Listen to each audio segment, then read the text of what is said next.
In this video, you will learn how to complete the OKX Level 2 verification. Log into your OKX account, access your via OKX website or its mobile app, navigate to verification.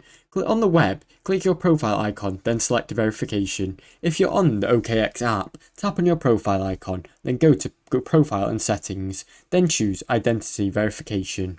Confirm Level 1 verification. Make sure your Level 1 verification is complete before you are able to proceed. Initiate the Level 2 verification. Click on Continue, then Level 2 verification. Submit required documents. You will need to take a live photo of the front and back of your government issued ID and a real-time selfie. Upload existing photos is not allowed. Access camera access. Grant permission for OKX to access your camera's device. Complete submission and wait for confirmation. Follow the instructions to submit your documents, then wait 24 hours for a verification approval. Now you know how to complete the OKX Level 2 verification. Thanks for watching. Don't forget to like and subscribe.